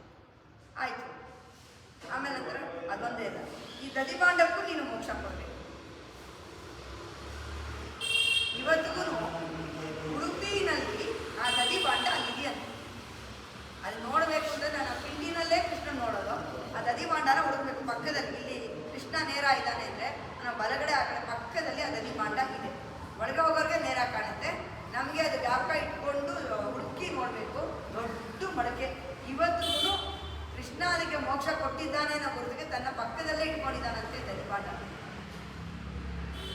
ಅಂದರೆ ಅಚೇತನಕ್ಕೂ ಚೇತನಕ್ಕೂ ಎಲ್ಲಕ್ಕೂ ಮೋಕ್ಷವನ್ನು ಕೊಡುವಂತಹ. ಹಾಗಿರಬೇಕಾದ್ರೆ ಒಂದು ಅಚೇತನಕ್ಕೆ ತಾಯಿಯ ಸೌಭಾಗ್ಯವನ್ನು ಕೊಟ್ಟಂತಹ ನರಸಿಂಹ ಅವತಾರ ಕಂಬದಿಂದ ಬಂದಿತ್ತು. ಹಾಗೆ ನಂತರ ನಿನ್ನ ಒಂದು ಕೋಯಿಲ್ ನೀನು ಹಿಂಗನೆ ಒಂದರಳಿ ಕೋಪುಡೆಯ ಶೀರಿಯ ಸಿಂಹಾಸನತ್ತಿರಂದು ನೀನು ಆ ರೀತಿಯ ಸಿಂಹ ನಡಿಗೆಯಿಂದ ನಡೆದುಕೊಂಡು ಬಂದು, ಸಿಂಹ ನಡೆಗೆ ಗಂಭೀರವಾಗಿ ನಡೆದುಕೊಂಡು ಬಂದು ಮಹಾಮಹಿಮವುಳ್ಳ ಶೀರಿಯ ಸಿಂಹಾಸನ, ಮಹಾಮಹಿಮೆ ಇರುವಂತಹ ಸಿಂಹಾಸನದಲ್ಲಿ ನೀನು ಬಂದು ಕೂತ್ಕೋಬೇಕು, ವಿರಾಜಿಸಬೇಕು. ಏನಕ್ಕೆ ನಿಂತ್ಕೊಂಡೇ ಕೇಳ್ಬೋದಿತ್ತಲ್ಲ. ಅಂದರೆ ನಿಂತ್ಕೊಂಡಿರೋರಿಗೆ ತಾಳ್ಮೆ ಅನ್ನೋದು ಇರೋದು. ತಕ್ಷಣ ಓಡಬೇಕು. ಅವನೇ ಹೇಳಿದ್ದಾನೆ, ಸದಾಕಾಲ ಕಾಯ್ತಿರ್ತಾನೆ. ಯಾರು ಭಕ್ತ ಕಾಯ್ತಿರ್ತಾನೆ, ಓಡಬೇಕು ಅಂತ ಕಾಯ್ತಿರ್ತಾನೆ. ಹಂಗಿರ್ಬೇಕಾದ್ರೆ ಅವ್ನು ನಿಂತ್ಕೊಂಡು ನಮ್ಮನ್ನು ವಿಚಾರಿಸಿರ್ಬೇಕಾದ್ರೆ ಇನ್ಯಾರೋ ಭಕ್ತ ಕೃಷ್ಣ ಗೋವಿಂದ ಅಂತ ಕರೆದ್ರೆ ಓಡೋಗ್ಬಿಡ್ತಲ್ವ. ಹಂಗಾಗಿ ಆ ರೀತಿಯಲ್ಲ ಅಲ್ಲ, ನಿನ್ನ ಗಾಂಭೀರ್ಯವಾದ ಸಿಂಹ ನಡಗೆಯನ್ನ ತೋರಿಸ್ಕೊಂಡು ಬಂದು ಸಿಂಹಾಸನದಲ್ಲಿ ವಿರಾಜಮಾನನಾಗಬೇಕು ನೀನು. ಅಷ್ಟು ಆಗಿ ನಂತರ ನಮ್ಮನ್ನೇನು ಅಂತ ನೀನು ವಿಚಾರಿಸಬೇಕು. ಅಷ್ಟನ್ನ ನೀನು ಮಾಡಬೇಕು. ಎದ್ದಿದ ತಕ್ಷಣ ಏನು ಅಂತ ಕೇಳಬೇಡ. ಎಬ್ಬಿಸ್ಬೇಕು ಅನ್ನೋಕ್ಕೋಸ್ಕರ ಆ ಥರದಲ್ಲಿ ನಾವು ನಿನ್ನನ್ನು ಎಬ್ಬಿಸಿದ್ದೀವಿ, ಎಲ್ಲ ಥರ ಶರಣಾಗತಿಯನ್ನು ತೋರಿಸಿ ಕೇಳ್ಕೊಂಡಿದ್ದೀವಿ. ಆದರೆ ನೀನು ಆ ಥರವಾಗಿ ಓಡಿ ಬರೋದಲ್ಲ, ಸಿಂಹ ಗಾಂಭೀರ್ಯದಲ್ಲಿ ಬಂದು ಸಿಂಹಾಸನದಲ್ಲಿ ಕೂತು ನಮ್ಮನ್ನು ಕೇಳಬೇಕು. ಏನು ಬೇಕು ಅಂತ ಕೇಳಬೇಕು. ಇವತ್ತಿಗೂ ನಡೆಯನ್ನು ನೋಡಬೇಕು ಅಂದರೆ ಶ್ರೀರಂಗದಲ್ಲಿ, ಈ ವೈಕುಂಠ ಏಕಾದಶಿನಲ್ಲಿ ಅಲ್ಲಿ ಬೆಂಗಳೂರಲ್ಲಿ ಮಾಡೋ ಥರ ಭಗವಂತನನ್ನು ಮೇಲೆ ಕಟ್ಟಿಬಿಟ್ಟು ಅಲ್ಲಿ ಕೆಳಗಡೆ ಹೋಗೋದಲ್ಲ. ಆ ಉತ್ತರ ಭಾಗದಲ್ಲಿ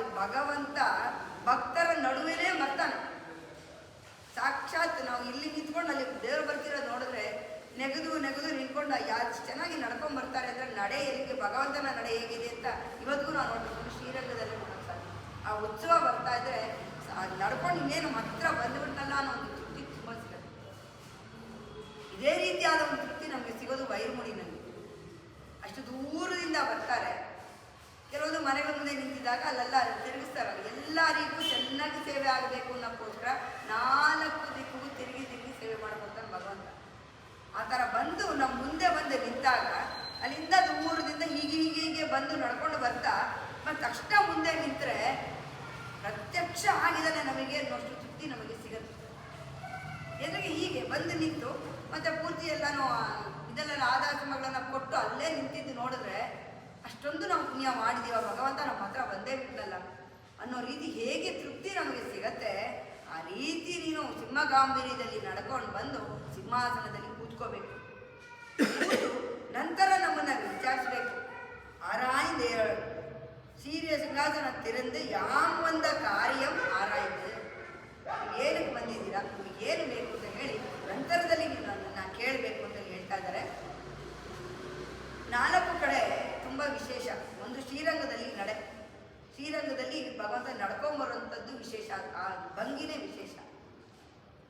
ಕಾಂಜೀಪುರಮಲ್ಲಿ ಕೊಡೆ, ಕಾಂಜೀಪುರಮಲ್ಲಿ ಭಗವಂತನಿಗೆ ತೋರಿಸುವಂಥ ಕೊಡೆ, ಮಾಡುವಂಥ ಕೊಡೆ ಅದು ಎಲ್ಲೂ ಇರೋದಿಲ್ಲ. ಕೊಡೆ ತುಂಬ ವಿಶೇಷ. ತಿರುಪತಿನಲ್ಲಿ ನಮಗೆ ಎಲ್ಲಿಗೂ ಗೊತ್ತಿರೋಕ್ಕೆ ವಡೆ ತುಂಬ ವಿಶೇಷ. ತಿರುಪತಿನಲ್ಲಿ ವಡೆ ತುಂಬ ಚೆನ್ನಾಗಿದೆ, ಲಾಡುಗಿಂತ ವಡೆ ತುಂಬ ಚೆನ್ನಾಗಿದೆ. ನಂತರ ಮೇಲ್ಕೋಟೆಯಲ್ಲಿ ವೈರಮುಡಿ,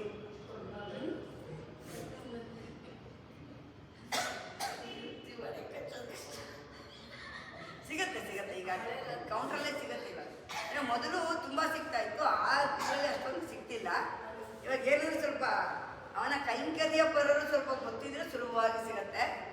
ಅದು ಬೇರೆ ಪುರಂದರ ಮರ ಹೇಳಿನೇ ಶ್ರೀನಿವಾಸ ನಾವು ಮಾಡಿಬಿಟ್ರ ಅಂತ ನೋಡು, ಬಡ್ಡಿಕಾಸುರವಾಡ ಅಂತ ಹೇಳಿ ಈಗ ಅಂತೂ ಪಾಪ ಅವನು ತಗೋತಾನೋ ಬಿಡ್ತಾನೋ ಗೊತ್ತಿಲ್ಲ. ಅವನ ಕೆಳಗಿರೋ ಅಧಿಕಾರಿಗಳಿಗೆಲ್ಲ ಅದೆಲ್ಲನೂ ಸಿಗುತ್ತೆ. ಅದು ಅವನು ನಮಗೆ ಲಕ್ಷ್ಮೀ ಕಟಾಕ್ಷವನ್ನ ನಮಗೆ ತೋರಿಸಿ ನಂತರ ಅವನ ಹತ್ರ ಹೋಗ್ಬೇಕು. ಇಲ್ಲಿ ಪುರುಷಾಕಾರತ್ವಕ್ಕೆ ಇನ್ನೊಂದು ವಿಶೇಷ, ಇಲ್ಲಿ ವೃತ್ತಿನಲ್ಲಿ ಅವನ ಹತ್ರ ಹೋಗೋದಿಕ್ಕೆ ನಾವು ಹೆಂಗೆ ಲಕ್ಷ್ಮಿಯನ್ನು ಹಿಡಿದು ಹೋಗಬೇಕೋ ಅಲ್ಲೂ ಅಷ್ಟೇ ಶ್ರೀನಿವಾಸನ ಹತ್ರ ಹೋಗೋದಿಕ್ಕೆ ನಾವು ಲಕ್ಷ್ಮಿನ ಹಿಡ್ಕೊಂಡೇ ಮುಂದಕ್ಕೆ ಹೋಗಬೇಕು. ಅದು ಇವಾಗ ಬಂದಿರೋ ರೀತಿ. ಅದು ಕಲಿಗಾಲಕ್ಕೆ ಶ್ರೀನಿವಾಸ ನಮಗೂ ತೋರಿಸ್ತಾ ಇರೋದು ಆಸೆಗಳು. ಆ ರೀತಿಯಿಂದ ಮೇಲುಕೋಟೆಯ ಮುಡಿ, ತಿರುಪತಿಯ ವಡೆ, ಕಾಂಜೀಪುರದ ಕೊಡೆ, ಶ್ರೀರಂಗನ ನಡೆ ತುಂಬ ವಿಶೇಷವಾದ್ದು. ಈ ರೀತಿಯ ನಿನ್ನ ವಿಶೇಷವಾದಂತಹ ನಡೆಗಳನ್ನು ನೀನು ನನಗೆ ತೋರಿಸ್ಬೇಕು. ತೋರಿಸಿ ಬಂದು ಕೂತು ಆಮೇಲೆ ನಮ್ಮನ್ನು ವಿಚಾರಿಸ್ಬೇಕು. ನೀ ಪೂವೈ ಪೂವಣ್ಣ ಅಂತ ಇಲ್ಲಿ ಹೇಳಿದ್ರು, ಇಲ್ಲಿಂದ ನೀ ಪೂವೈ ಪೂವಣ್ಣ ಪ್ರಾರಂಭ. ಆ ಕೃಪಾ ಕಟಾಕ್ಷ ನನ್ನ ಮೇಲೆ ಬಿದ್ದು ನೀನು ವಿಚಾರಿಸ್ಬೇಕು. ನಮ್ಮನ್ನು ಹೇಗೆ ವಿಚಾರಿಸಬೇಕು ಅಂದರೆ, ನಾವು ನಮ್ಮದು ನಾವೇನು ಹೇಳ್ಕೊಳ್ಳಲ್ಲ, ನೀನೇ ನಮಗೆ ಏನು ಬೇಕು ಅನ್ನೋದನ್ನು ತಿಳ್ಕೊಬೇಕು. ಕುಚೇಲನಿಗೆ ಏನು ಬೇಕು ಅನ್ನೋದನ್ನು ನೀನೇ ತಾನೇ ತಿಳ್ಕೊಂಡೆ, ಅವನೇನು ಕೇಳಲಿಲ್ವಲ್ಲ. ಕುಚೇಲನ ಕತೆ ಗೊತ್ತಿದೆ, ಆಗಿದ್ದು ಇಲ್ಲಿ ಪ್ರಸ್ತುತ ಆಗಿರೋದ್ರಿಂದ ಸ್ವಲ್ಪ ಜ್ಞಾಪಿಸ್ಕೊಳ್ಳೋಣ. ಕುಚೇಲ ಕೃಷ್ಣ ಇಬ್ಬರೂ ಸಂದೀಪನಿ ಮುನಿಯ ಆಶ್ರಮದಲ್ಲಿ ಒಟ್ಟಿಗೆ ವಿದ್ಯಾಭ್ಯಾಸವನ್ನು ಮಾಡೋದು, ಒಟ್ಟಿಗೆ ಆಡ್ತಿರ್ತಾರೆ. ಇಬ್ಬರಿಗೂ ಗೊತ್ತು, ಇವನು ಬ್ರಾಹ್ಮಣ, ಅವನು ಕ್ಷತ್ರಿಯ. ತುಂಬ ಸ್ನೇಹಿತರು, ಅವರು ಆತ್ಮೀಯ ಸ್ನೇಹಿತರು. ಹೇಳ್ತಾ ಇರ್ತಾರೆ, ಮುಂದೆ ನೀನು ಅರಮನೆ ರಾಜನಾದ್ಮೇಲೆ ನನ್ನನ್ನು ಜ್ಞಾಪಿಸ್ಕೊತೀಯಾ, ನನ್ನ ಜ್ಞಾಪಕ ಇರುತ್ತೆ ಅಂತೆಲ್ಲ ಇವನು ಕೇಳ್ತಾ ಇರ್ತಾರೆ. ಕಾಡಿಗೆಲ್ಲ ಒಟ್ಟಿಗೆ ಹೋಗಿ ಸಮಿತನ ತಂದುಕೊಡೋದು, ಗುರುಸೇವೆ ಮಾಡೋದೆಲ್ಲ ಒಟ್ಟಿಗೆ ಮಾಡ್ತಾ ಇರ್ತಾರೆ. ಇಲ್ಲಿ ಕೃಷ್ಣ ರಾಜನಾಗ್ತಾನೆ, ಇವನು ಬಡ ಬ್ರಾಹ್ಮಣನಾಗ್ತಾನೆ. ಹೌದು, ಕಥೆಗಳಲ್ಲೆಲ್ಲ ಬರೋ ಮೊದಲನೇ ಸಾಲ ಅದೇನೆ. ಒಂದಾನೊಂದು ಕಾಲದಲ್ಲಿ ಒಬ್ಬ ಬಡ ಬ್ರಾಹ್ಮಣ ಇದ್ದ. ಏನಕ್ಕೆ ಆ ರೀತಿ ಬಡ ಬ್ರಾಹ್ಮಣನಾದ? ನನಗೊಂದು ಆಶ್ಚರ್ಯ ಮೊದಲಿಂದನೂ ಇತ್ತು. ಯಾಕೆಂದರೆ ಅಂತಹ ಸಂದೀಪನಿ ಮುನಿಂದ್ರ ವಿದ್ಯಾಭ್ಯಾಸ ಮಾಡಿದವರು, ಆ ವಿದ್ಯೆಯಲ್ಲಿ ಬಡತನ ಬರುವಂಥದ್ದೇನು ಇರಲಿಲ್ಲ. ಇವನು ಭಿಕ್ಷೆ ಬೇಡಿ ಬ್ರಾಹ್ಮಣನಾಗಿರ್ತಾನೆ, ಭಿಕ್ಷೆ ಬೇಡಿ ಅವನ ಜೀವನವನ್ನು ಸಾಗಿಸ್ತಿರ್ತಾನೆ. ಏನಕ್ಕೆ ಅಂದರೆ ಅದರಲ್ಲಿ ಒಂದು ಕಥೆ ಇದೆ. ಅಲ್ಲಿ ಈ ಸಂದೀಪನಿ ಮುನಿ ಆಶ್ರಮ ಇರುತ್ತಲ್ಲ, ಅದರ ಹತ್ತಿರದಲ್ಲಿ ಒಬ್ಬಳು ಮುದುಕಿ ಬೆಳಿಗ್ಗೆ ಎಲ್ಲ ಭಿಕ್ಷೆಯನ್ನು ಬೇಡಿ ಅದರಲ್ಲಿ ಬಂದಿದ್ದು ಹಿಂದಿನ ದಿನ ಎಲ್ಲ ಭಿಕ್ಷೆ ಬೇಡಿ ಮಾರನೇ ದಿನ ಅದಕ್ಕೆ ಜನಗಳಿಗೆ ಊಟವನ್ನು ಹಾಕ್ತಾ ಇರ್ತಾರೆ. ಸಜ್ಜರಾಜಂತೀರ ಇರ್ತಾರೆ, ಆ ಥರ ಎಲ್ಲ ತಾನು ಹೋಗಿ ಭಿಕ್ಷೆ ಬೇಡ್ಕೊಂಡು ತೊಗೊಂಬಂದಿದ್ರಲ್ಲಿ ಏನೇನು ಬರುತ್ತೆ ಅದರಲ್ಲಿ ಊಟವನ್ನು ಹಾಕ್ತಿರ್ತಾಳೆ ಜನಗಳಿಗೆ. ಆ ಥರ ಒಂದು ದಿನ ಹೋದಾಗ ಒಂದು ಸಾಕಷ್ಟು ಈ ಕಾಳುಗಳು ಸಿಕ್ಕಿರುತ್ತೆ. ಅವರು ಕಡಲೆಕಾಳುಗಳು ಇದೆಲ್ಲನೂ ಬಂದಿರುತ್ತೆ. ನಾಳೆ ಇದನ್ನು ಎಲ್ರಿಗೂ ನಾನು ಊಟದಲ್ಲಿ ಬಳಸ್ಬೋದು ಅಂತ ಹೇಳಿ ಮಲ್ಕೊಳ್ಳೋಕೆ ಹೋದಾಗ ಏನು ಮಾಡ್ತಾಳೆ, ಅದನ್ನು ತನ್ನ ತಲೆ ಬದಿನಲ್ಲಿ ಆ ಗಂಟನ್ನು ಇಟ್ಟುಬಿಟ್ಟು ಮಲ್ಕೊಂಡ. ರಾತ್ರಿ ಇವಳು ಮನೆಗೆ ಕಳ್ಳರು ಬರ್ತಾರೆ. ಯಾವಾಗ ತಲೆ ಬದಿನಲ್ಲಿ ಇಟ್ಕೊಂಡು ಮಲಗಿರೋದು ನೋಡ್ಬಿಟ್ಟು ಇದೇನೋ ದನವೋ ಆಭರಣವೋ ಏನೋ ಇರಬೇಕು ಅಂತ ಹೇಳಿ ಅದನ್ನು ಅಪಹರಿಸಿಕೊಂಡು ಅವ್ರು ಹೋಗಬೇಕಾದ್ರೆ ಮುದುಕಿಗೆ ಎಚ್ಚರವಾಗುತ್ತೆ. ನೋಡ್ತಾಳೆ ತನ್ನ ತಲೆ ಹತ್ತಿರದಲ್ಲಿ ಆ ಗಂಟು ಇರೋದಿಲ್ಲ. ತಲೆ ಎತ್ತು ನೋಡ್ತಾಳೆ, ಯಾರೋ ಅವಳ ಮನೆಯಿಂದ ಮುಂದಕ್ಕೆ ಹೋಗ್ತಾರೆ. ಯಾರೋ ಕಳ್ಳರು ಇದನ್ನ ತಗೊಂಡ್ಬಿಟ್ರು ಗೊತ್ತಾಗಿ ಅವಳಿಗೆ ತುಂಬ ಬೇಜಾರಾಗುತ್ತೆ. ಅಯ್ಯೋ, ನಾಳೆ ಮಾಡೋಣ ಅಂದ್ಕೊಂಡಿದ್ದೆ, ಈ ಥರ ಆಗೋಯ್ತಲ್ಲ ಅಂತ ಹೇಳಿ ಶಾಪನ ಕೊಡ್ತಾಳೆ. ಅದನ್ನು ಯಾರು ತಿಂತಾರೋ ಅವರಿಗೆ ಬಡಸ್ಥಿತಿ ಬರಲಿ ಅಂತ ಶಾಪ ಕೊಡ್ತಾಳು. ಸರಿ, ಕಳ್ಳರು ಅದನ್ನು ತಗೊಂಡು ಓಡೋಗ್ತಾ ಇರ್ತಾರೆ. ರಾಜಭಟ್ರು ಅವರನ್ನು ಹಿಂದೆ ಬಂದ್ಬಿಡ್ತಾರೆ. ರಾಜಭಟ್ರು ಬರ್ತಾ ಇದ್ದಾರೆ, ಇನ್ನು ನಾನು ಸಿಕ್ಕಾಕೊಂಡ್ಬಿಡ್ತೀನಿ ಅಂತೇಳಿ ಇಲ್ಲ ತಪ್ಪಿಸ್ಕೊಳ್ಳೋಕ್ಕೋಸ್ಕರ ಓಡೋಗ್ಬಿಟ್ಟು ಸಂದೀಪ ಮುನಿ ಆಶ್ರಮಕ್ಕೆ ಅದ್ರ ಒಳಗಡೆ ಹೋಗಿ ನುಗ್ತಾರೆ. ಅಲ್ಲಿದ್ದರೆ ನಮ್ಗೆ ಯಾರು ಸಿಗೋದಿಲ್ಲ, ಏನಾಗಲ್ಲ ಅಂತ ಅದ್ರ ಒಳಗಡೆಗೆ ಹೊರಟೋಗ್ಬಿಟ್ಟು ನಂತರ ಕಾವಲುಗಾರ ಭಟ್ರೆಲ್ಲ ಹೊರಟೋದ್ಮೇಲೆ ಅಲ್ಲಿಂದ ಹೊರಗಡೆಗೆ ಬರ್ತಾರೆ. ಆದರೆ ರಾಜಭಟ್ರು ಅಲ್ಲೇ ಓಡಾಡ್ತಿರ್ತಾರೆ ಕಾವಲುಗಾರರು ಅಂತ ಗೊತ್ತು. ಇನ್ನು ಈ ಗಂಟು ನಮ್ಮ ಕೈಲಿದ್ರೆ ಇದಕ್ಕೆ ಸಿಕ್ಕಾಕೊಂಡು ನಾವು ಇದ್ರ ಜೊತೆಗೆ ನಾವು ರಾಜಭಟ್ರ ಕೈಲಿ ಕಾವಲುಗಾರ ಕೈ ಸಿಕ್ಕಾಕೊಂಡ್ಬಿಡ್ತೀವಿ ಅಂತ ಹೇಳಿ ಅದನ್ನು ಸಂದೀಪ ಮುನಿ ಆಶ್ರಮದಲ್ಲೇ ಬಿಟ್ಬಿಟ್ಟು ಹೊರಟೋಗ್ತಾರೆ. ಮಾರನೇ ದಿನ ಕೃಷ್ಣ ಮತ್ತೆ ಸುಧಾಮ ಇಬ್ಬರು ಅವನೇ ಕುಚೇಲ ಅಂತ ಮುಂದೆ, ಅಂದರೆ ಬಡವನಾಗಿದ್ದರಿಂದ ಕುಚೇಲ ಅಂತ ಹೇಳಿದ್ರು. ಅವರಿಬ್ಬರು ತಮ್ಮ ಗುರುಗಳಿಗೋಸ್ಕರ ಸಮಿತನ್ನು ತರೋದಕ್ಕೆ ಕಾಡಲ್ಲಿ ಹೊರಡ್ತಾರೆ. ತಕ್ಷಣ ಸಂದೀಪುರಿ ಮುನಿ ಹೆಂಡತಿ ಬಂದ್ಬಿಟ್ಟು ನಿಮಗೆ ಕಾಡಲ್ಲಿ ಹಸುವಾದರೆ ಏನಾದರೂ ತಿನ್ನಿ ಅಂತೇಳಿ ನೋಡ್ತಾಳೆ. ಆ ಗಂಟಲ್ಲಿ ಕಾಳಿರುತ್ತೆ, ಕಾಳನ್ನು ಕೊಡ್ತಾಳೆ. ಸುಧಾಮ ಅದನ್ನು ತಗೊಳ್ಳೋದಕ್ಕೆ ಕೈ ಹಿಡಿದಿದ ತಕ್ಷಣ ಅವನಿಗೆ ಗೊತ್ತಾಗತ್ತೆ ಈ ವೃತ್ತಾಂತ ಎಲ್ಲ, ಮುದುಕಿಯ ಶಾಪನ ಗೊತ್ತಾಗುತ್ತೆ, ಅವನು ಬ್ರಾಹ್ಮಣ ಆಗಿದ್ದರಿಂದ ಗೊತ್ತಾಗುತ್ತೆ. ಆ ರೀತಿಯಾದ ಜ್ಞಾನವಿದ್ದವನು ಈ ಥರದ್ದು ಇದು ಅಂತ ಗೊತ್ತಾಗುತ್ತೆ. ಸರಿ, ಗುರುಪತಿಗೆ ಏನು ಹೇಳೋಕ್ಕಾಗಲ್ಲ, ಅಂದರೆ ಆಗಿನ ಕಾಲದಲ್ಲಿ ಆ ಥರ ಇದ್ದರು ಶಿಷ್ಯಂದರು. ಇವಾಗಲಾದ್ರೆ ಅವರು ಒಂದು ಅಕ್ಷರ ಎ ಬಗ್ಗೆ ಬಿ ಬರೆದ್ರೆ ಎದ್ದು ನಿಂತ್ಕೊಂಡು ನಿನಗೆ ಗೊತ್ತಿಲ್ಲ ಅಂತ ಬೈತಾರೆ ಈ ಮಕ್ಕಳು. ಆದರೆ ಆಗ ಹಂಗಿರಲಿಲ್ಲ. ಅದಕ್ಕೋಸ್ಕರ ರಾಮಾನುಜರ ಕಥೆಯನ್ನು ಹೇಳಬೇಕು, 3 ದಿವಸ ಇಟ್ಕೊಂಡ್ಬರ್ತೀನಿ, ಅದಕ್ಕೆ ಸಮಯ ಕಾಯ್ದು ಸಿಗ್ತಾ ಇದೆ. ಯಾವ ರೀತಿ ಶಿಷ್ಯರು ಇದ್ದರೂ ಅವಾಗ ಅನ್ನೋದಕ್ಕೆ ತಕ್ಷಣ ಅವನು ಸುಧಾಮ ಏನು ಹೇಳೋದಿಲ್ಲ ಗುರುಪತ್ನಿಗೆ, ಕಾಡಿಗೆ ಹೊರಟೋಗ್ತಾರೆ. ಅಲ್ಲಿ ಹೋಗಿ ರಾತ್ರಿ ಆಗುತ್ತೆ. ಕೃಷ್ಣ ಅವರಿಬ್ಬರು ಒಂದು ಮರದ ಕೆಳಗಡೆ ಮಲಗಿರ್ತಾರೆ, ಅಲ್ಲೇ ಇರ್ತಾರೆ. ಇಬ್ಬರಿಗೂ ತುಂಬ ಹಸುವಾಗುತ್ತೆ. ಸುಧಾಮ ಅದನ್ನು ತಿಂತಾನೆ, ಕೃಷ್ಣಗೆ ಕೊಡೋದಿಲ್ಲ. ಬೇಕು ತಿಂತಾನೆ, ಯಾಕೆಂದ್ರೆ ಮತ್ತೆ ಅವನು ಕೇಳ್ಬಿಡ್ತಾನೆ ಕೃಷ್ಣ, ಅವನು ಇದನ್ನು ತಿಂದರೆ ಕೃಷ್ಣನಿಗೆ ಬಡತನ ಬರುತ್ತೆ, ಅವನು ರಾಜ ಆಗುವಂತ ಮುಂದೆ ಅವನಿಗೆ ಆ ಥರ ತೊಂದರೆಗಳೇ ಆಗಬಾರ್ದು, ನನಗೆ ತೊಂದರೆ ಆದರೂ ಪರವಾಗಿಲ್ಲ ಅಂತ ಹೇಳಿ ಅದನ್ನು ಕೃಷ್ಣನಿಗೆ ಕೊಡದೆ ಅವನೇ ತಿಂತಾನ. ಕೃಷ್ಣ ಕೇಳ್ತಾನಂತೆ, ನೀನೇನೋ ತಿಂತಿದೀಯಾ, ನನಗೆ ಕೊಡ್ತಾ ಇಲ್ಲ.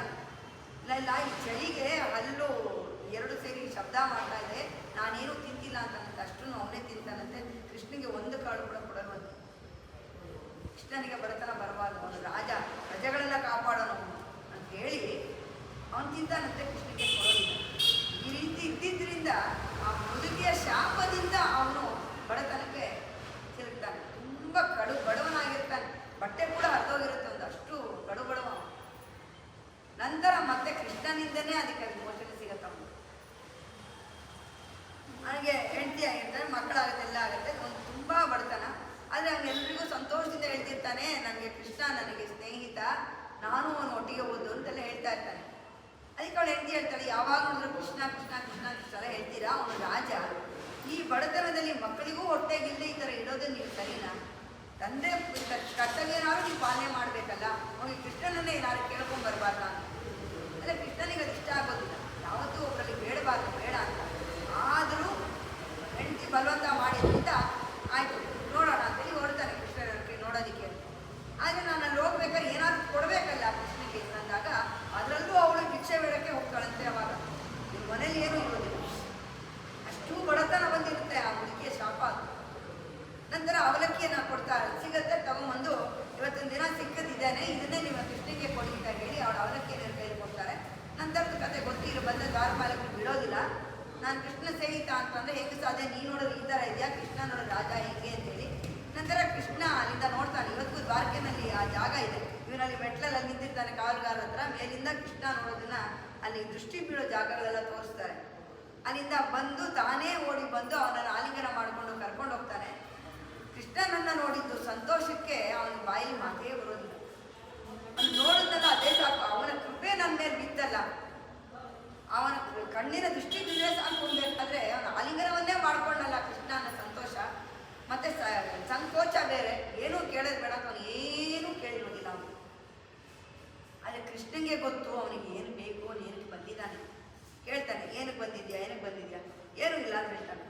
ಆಮೇಲೆ ನೀನು ಸುಮ್ಮನೆ ಬಂದಿರಲ್ಲ, ನಾನು ತಿನ್ನಕ್ಕೆ ಅಂತ ಏನೋ ತಂದಿರ್ತೀಯ, ಏನು ತಂದಿದ್ಯಾ ಅಂತ. ಅವನು ಯಾವುದೋ ಒಂದು ಚಿಕ್ಕ ಹಳಸಲು ಬಟ್ಟೆನಲ್ಲಿ ಒಂದು ಪಂಚೆನಲ್ಲಿ ಅವಲಕ್ಕಿಯನ್ನು ಕಟ್ಕೊಂಡಿರ್ತಾನೆ. ಅದನ್ನು ಕೊಡೋದಕ್ಕೆ ಅವನಿಗೆ ಸಂಕೋಚ ಆಗುತ್ತೆ.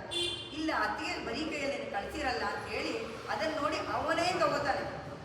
ಅಂದರೆ ನಾವು ಭಗವಂತನಿಗೆ ಸಮರ್ಪಣೆ ಮಾಡೋದಕ್ಕೆ ಸಂಕೋಚ ಮಾಡಿಕೊಂಡ್ರೆ ನಮ್ಮಿಂದ ಅವನು ತಗೋತಾನೆ ಅನ್ನೋದಕ್ಕೆ ಇದೊಂದು ಐತಿ. ಅವನೇ ತಗೊಂಡು ಅವಲಕ್ಕಿನ ತಿಂತಾನೆ. ನನಗೆ ಅವಲಕ್ಕಿ ಅಂದರೆ ತುಂಬ ಇಷ್ಟ ಅಂತ ಗೊತ್ತು ಮೊದಲೇ ಹೇಳಿ.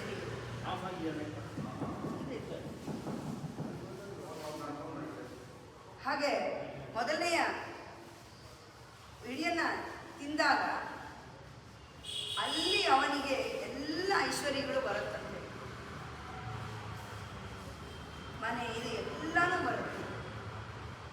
ನಂತರ ಎರಡನೆಯ ಇಡಿಯನ್ನ ತಿಂದಾಗ ತನ್ನ ಸ್ವಂತದ ಸಕಲೈಶ್ವರ್ಯವನ್ನೂ ಅವನು ಸುಧಾಮನಿಗೆ ಕೊಡ್ತಾನಂತೆ. ಮೂರನೇ ಇಡಿಯನ್ನ ತೆಗೆದುಕೊಂಡಿದ್ದ ರುಕ್ಮಿಣಿ ಕೈ ಹಿಡಿತಾನಂತೆ. ಅಂತ ಗೊತ್ತು ನಿನಗೆ, ನಿನ್ನ ಭಕ್ತನಿಗೆ ಹೇಗೆ ನೀನು ಅಂತ ಗೊತ್ತು ಅಂತ ಹೇಳಿ ತಗೊಂಡು ನೋಡೋದಕ್ಕೆ ಇಲ್ಲಿ ನನಗೆ ಕೊಟ್ಟಿಲ್ವಲ್ಲ, ನೀನು ಮಾತ್ರ ಕೊಟ್ಟು ತಿಂತಿದೆಯಲ್ಲ ಅಂತ. ಅದೇ ಕೃಷ್ಣ ಕೇಳ್ತಾನಂತೆ, ಏನಕ್ಕೆ ನೀನು ತಡೆ ಹಿಡಿದೆ ಅಂತ.